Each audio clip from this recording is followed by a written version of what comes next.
How's it going, guys? I hope you guys had a great week. So I'm back today with the next video in my end of year review series. In today's video, guys, I want to talk about some of the best indie titles that came out last year.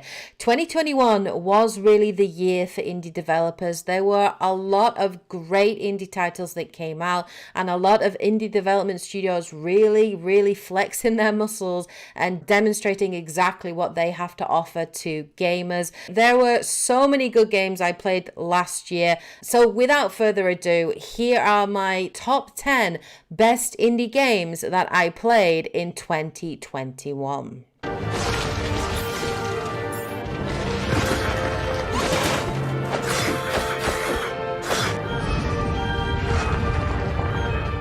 Greek Memories of Azure. So this was a really beautiful indie title that came out last year. It's by Mexican indie developer Gunk Entertainment. It's a 2D sort of side-scrolling action platforming game, and it's got a gorgeous hand-drawn art style, absolutely beautiful soundtrack. You basically get to play as 3 different characters. You play as Greek, Adara, and Raidel, and it's set in the lands of Azure, and you're basically trying to escape with your siblings from the Urlak invasion. It's an absolutely gorgeous game. The really interesting thing with the gameplay is that you actually get to switch between the different characters, and each character has their own abilities, and you have to kind of switch between them in order to progress further through the story.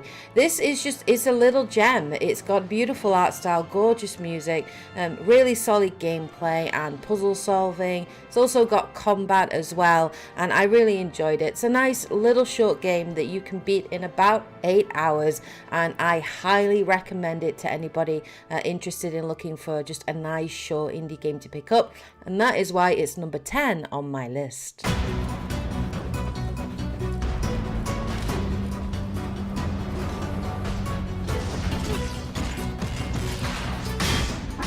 Fist Forged in Shadow Torch.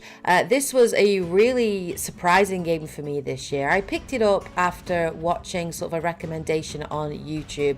It is a 2D side-scrolling Metroidvania game by indie developer Thai Games. You basically play as an anthropomorphic rabbit, an ex-ace pilot with a mechanical arm that you use for combat. It's just a really cool looking game. I really enjoyed it. The actual combat's really fun. You're basically part of a resistance trying to free Torch City from the Mechanical Legion invasion. It's really fun. It's got some great combat. As you obviously, it's Metroidvania because obviously as you pick up and level up your character and pick up abilities, you can actually progress through different areas of the map. But the minute-to-minute combat is really where it's at, and yeah, it's just a lot of fun, and I really enjoyed it. And it's really stylish and stylized as well, and it's got a great kick-ass soundtrack to go with it as well. So I really enjoyed it, and I highly recommend it to anybody looking for a good game. You can beat it in about 16 hours, so it does offer really decent content for the price, and yeah, it's well worth picking it up, especially if you're going to get it in the sale, and that's why it's number 9 on my list.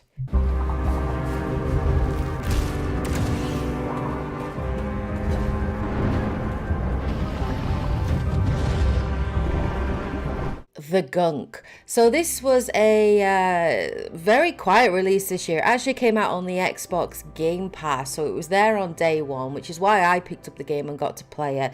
This is by Image and Form. That's a Swedish indie developer. Pretty small team, about 25 developers worked on the game. The Gunk is basically an action-adventure game, and you play Rani. Rani is a scavenger that basically lands on a mysterious alien planet planet.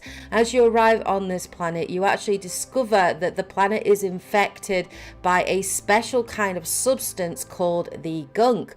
Luckily, your equipment is able to suck this gunk up, and as you progress through the levels and gain access to them by clearing the infection out of each level, it starts to reveal a little bit of mystery about the planet and about the species, or the original alien species that live there, an ancient species. There's a lot of mystery surrounding it. The minute-to-minute gameplay is actually quite enjoyable. It's quite fun. It's a nice chilled experience. Of course, yes, there is some combat as part of it, but the combat itself really isn't that challenging, to be fair.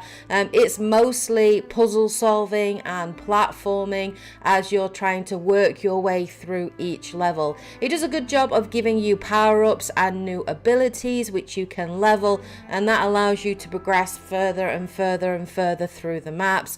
It's a nice short game as well. It's a very short game. You can beat it in about 5 hours, so it's a game that you can really finish in 1 or 2 sittings on an evening. So it's a really fun experience. I like the art style, enjoyed the puzzle solving part of it too, and it's just a really nice chill game which I really enjoyed, especially after playing some sort of bigger RPGs this year and you know, heavy combat games like Returnal. Sometimes it's just nice to jump into something like the Gunk and have a couple of hours of just chilled good gameplay experience, and that is what this game was, and it is why it is number 8 on my list. Weigh the odds, but just a chance at saving her sister.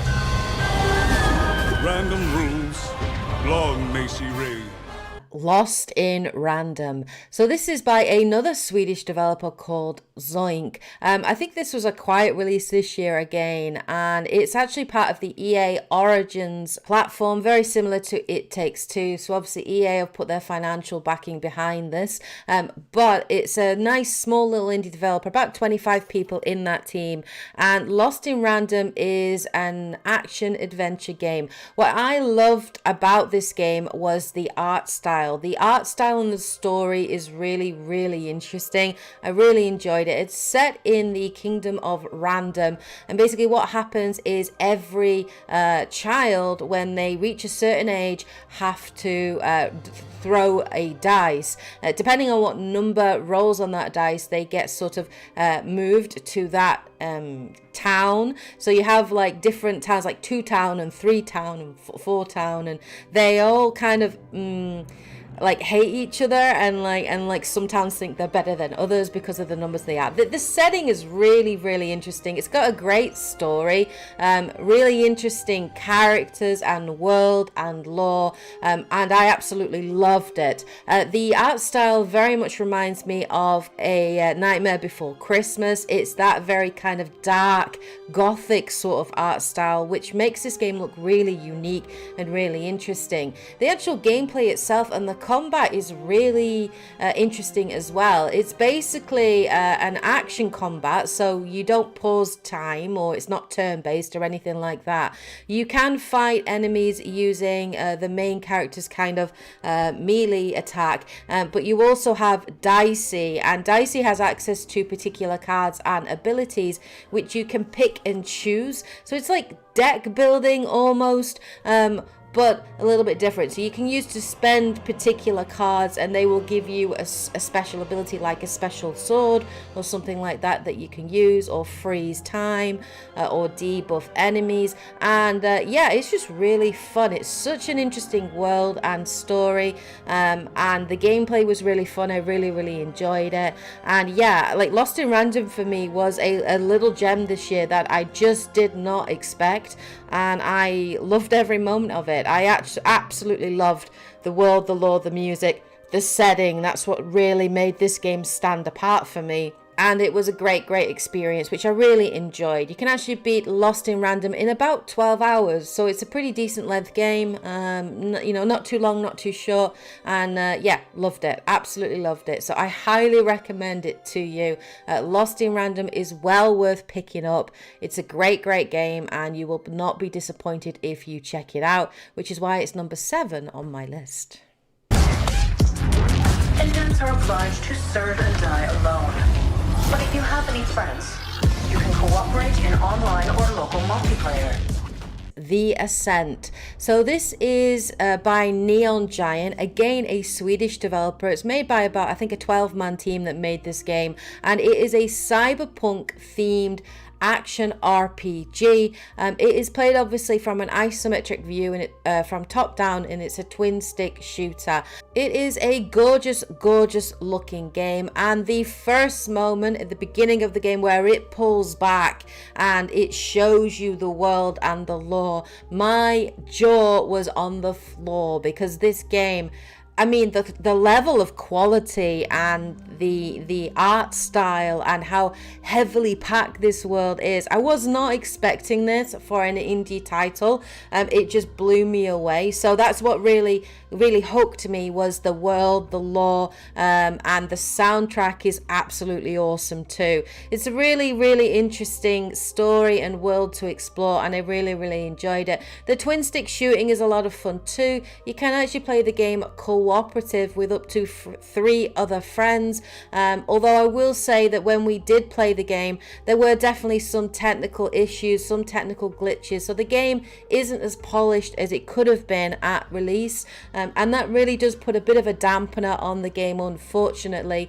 We did have some bugs, some glitches, some hard crashes here and there, so I have played the majority of the game single player, unfortunately, as a result of all of that, but what I have played, I've really enjoyed. This game has so much character and style. It's so stylish, and yeah, I absolutely loved it. So if you love your cyberpunk games, if you're looking for an interesting world and lore to delve into, then definitely, you know, The Ascent is well worth picking up and checking it out. It's also on the Xbox Game Pass as well on PC, so certainly, you know, if you are an Xbox Game Pass owner, download it, check it out, let me know what you think of it. But I really enjoyed my experience with The Ascent this year, and that is why it is number 6 on my list.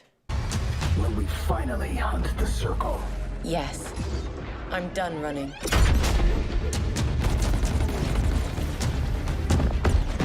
Chorus. So this game I picked up on a whim, basically. I saw it in the sale and I thought, ooh, that looks interesting. So I actually picked it up and checked it out. It is by indie developer Fish Labs. That's a German-based indie development studio, and it is a space combat, aerial combat dogfighting game. I loved it, absolutely loved it. This game this year, it was such a surprise for me. It's set in a really cool sci-fi world. You play an ace pilot that was part of this cult, and basically this cult was destroying different planets, and you end up having a crisis of conscience, shall we say, and you decide to actually flee and join a resistance. You have your own ship, which is very much like Knight Rider in that the ship is sentient and talks to you. The ship's called Forsaken, and the story itself, the world is kind of interesting, but the story really isn't what this game is about. The combat and the minute-to-minute flying is what this game is all about.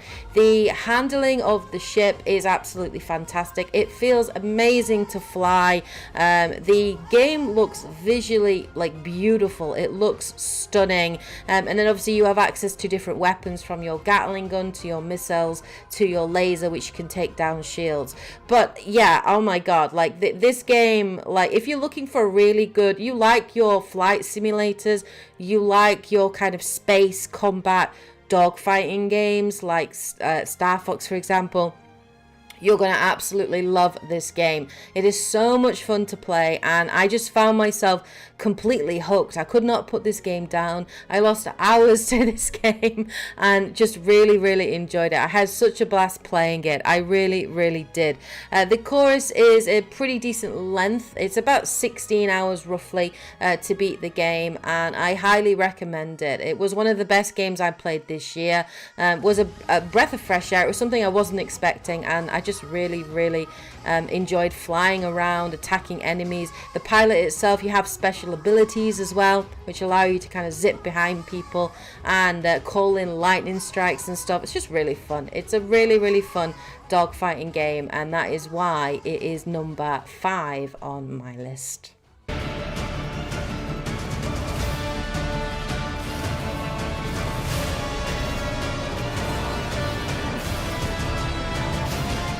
Century Age of Ashes. This is by Playwing. It's an indie title that came out at the back end of last year, around about December, and it's a free-to-play dragon dog fighting game. I've actually live streamed this game with Dante, and we've kind of lost our life to this game. Already put in over 30 hours into the game already, and absolutely loving it. You basically play as dragon riders. You have access to 3 different classes: the Wingard, the Marauder, and the Phantom. Each class has 2 unique abilities, and there are 3 game modes that you can play in this. So there is Carnage, which is like your team deathmatch, Gates of Fire, which is like your capture the flag sort of mechanic. You have to grab the flag and fly it through gates. And then there is my favorite, which is the gameplay in the background, which is Spoils of War. So that's where you have to take out NPC dragons, loot their money and coin, and drop it off into your base. Of course, this is a dragon dogfighting game, so you will be trying to take down enemies in the middle of it too. The flight mechanics are so intuitive. It feels absolutely fantastic to play, and when you are in the zone and you are coordinating with your teammates, it's a lot of fun. Of course, this is a free-to-play game, so there is a store, and there are weeklies and dailies that you can do. You can earn coin and gems as you play through the game, and you can use these to purchase special skins and customizable options for your rider. I'm loving this game. I'm really enjoying it, and that is why it is number 4 on my list. It's a free-to-play game, guys, so go check it out on Steam, download it, let us know what you think. If you do want to check it out, then we have done a live stream of this, and Dante and I also did a 4-minute rapid review on this as well, so go check that out as well, and let me know what you guys think of the game in the comments. But yeah, Century Age of Ashes, such a good game.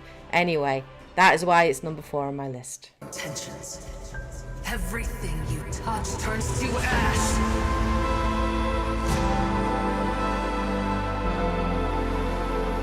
Solar Ash. So this is by indie developer Heart Machine. It's a sci-fi adventure platforming game set in the same fictional universe as Heart Machine's previous game, which was Hyper Light Drifter.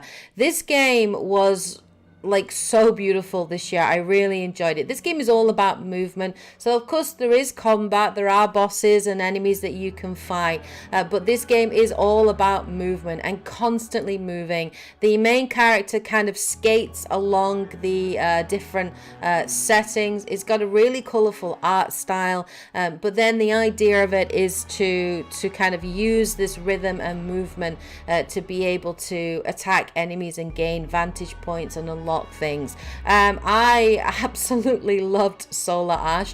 This is a game that you really do get in the zone with. It's got a beautiful soundtrack as you're skating through, and the movement is so fluid. You really do get in your zone, and it's a very chilled experience, except for the odd moment with bosses, which can be a little bit sort of nail biting, shall we say, especially if you are missing that kind of point as the timer is running out. But yeah, like Solar Ash, it was such a huge surprise for me this year, and I highly recommend it. You play Ray, basically, who's a void runner set in a black hole, and you're trying to save your planet from destruction, and it's been corrupted, and you're trying to kind of unlock access to this special weapon to ultimately save your planet and your species. But the gameplay, man, it's so good. I highly recommend it. It's really nice length game. You can beat it in about 6 hours, so you could beat it in 1 or 2 settings, or like me, you could take your time with it and play a couple of hours each night. But I really enjoyed it a lot. Solar Ash, beautiful looking game, great soundtrack, really fun movement, really fun combat, interesting different locations and settings as you're exploring through it. Highly recommend it, and that is why it is number 3 on my list. It's a very good game.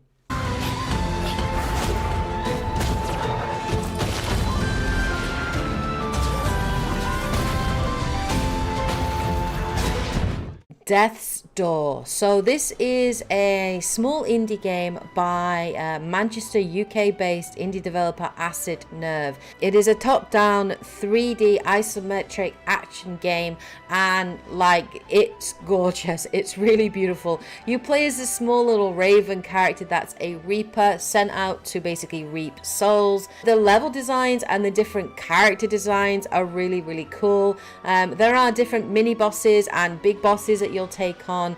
The art style's gorgeous. The music is gorgeous. The music is so hauntingly beautiful. You will just spend a lot of time running around listening to the music. The combat is actually really, really, really challenging in Death's Door. You have access to different abilities, light attacks, heavy attacks, as well as a bow and arrow. It is a lot of dodging, ducking, attack, dodging again. So you are constantly having to move, and you will find that you do get hurt a lot, you do die a lot. That is part and parcel of the whole experience. So yeah, there'll be moments, there'll be times when you become frustrated as you're playing it, but it is worth pushing on. It is worth persevering, because Death's Door is an absolutely gorgeous, gorgeous, gorgeous game, which you can beat in about 10 hours. So yeah, it's a good length game, and I highly recommend it, which is why it is number 2 on my list.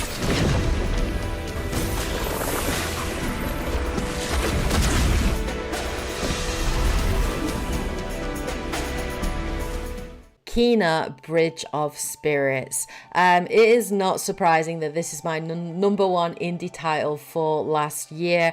Kina, Bridge of Spirits is an absolutely amazing indie title from new development studio Ember Lab. What's even more amazing was that Kina, Bridge of Spirits is their debut title, which is just incredible. Absolutely amazing that this is the first title that they've produced.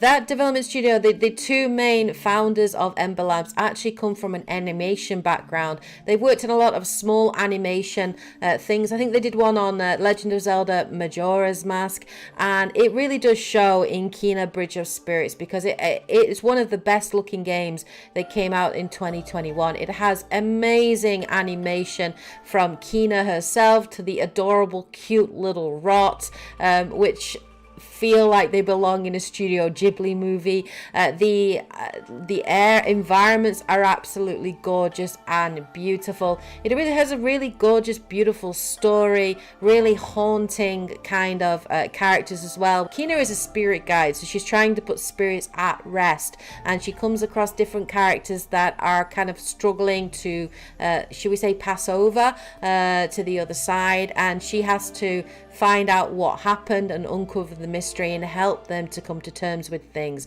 But yeah, the story is absolutely gorgeous. The setting is gorgeous. The music is just beautiful. I think Angry Joe put this perfectly. Kina, Bridge of Spirits is aggressively adorable, and I can't think of a more perfect way to describe it. It has a very, very beautiful, almost Japanese aesthetic, which I absolutely loved. Then on top of that, as you know, you're exploring through, the combat in Kina, Bridge of Spirits is surprisingly challenging, to the extent of sometimes it's almost Dark Souls levels of challenge. There are a lot of mini bosses and big bosses that you have to face through it, and they are punishing, absolutely punishing. I was not expecting the combat to be as challenging or aggressive as it was, especially given how cute this game looks. I was not expecting the combat to be as hardcore as it was, but because it is so challenging, when you do definitely beat bosses and beat enemies and get the rhythm, it is even more satisfying for it. So yeah, Kina, Bridge of Spirit is the perfect balance of cute, interesting and hard. It gets the balance just right, and yeah, for Ember Labs' first attempt at a video game, I'm very excited to see what this development studio has to offer in the future, and I'm really looking forward to seeing the next project that they're going to be working on. If you have not picked up and checked out Kina, Bridge of Spirits yet, you absolutely should check it out. You will not be disappointed. The game itself you can beat in about 12 hours, so It's a good length game, but I highly recommend it. Like, I cannot recommend it enough. Kina Bridge of Spirits is beautiful. It's gorgeous. And yeah, that is why it is my indie game of the year. It's the best indie game I played last year. And you should absolutely check it out without a doubt. So there you have it, guys. Those are just some of the best indie games I played in 2021. Let me know what you guys think in the comment section below. Are there any games that I mentioned here that you're now interested in and want to check out? If you have any questions about the games I've mentioned today, please do post those in the comment section below and I'll do my best to answer them. And if there are any indie titles that you played last year that I haven't mentioned or didn't get to pick up, please share those in the comment section below. And who knows, maybe we'll find some other little gems that we can pick up and play in 2022. I will be back with my next video, which is going to look at my most anticipated games in 2022. There are so many games coming out this year. The list is going to be pretty long, so it's going to be hard to keep it short, concise, when there are so many games to talk about, but I will do my best. So please look forward to that. Hopefully I'll have it out in a couple of days time for you guys, so please look forward to it. Don't forget to support the channel, of course, by liking, subscribing and commenting. Hope you guys enjoyed today's video. Take care, and as always, happy gaming. Bye guys.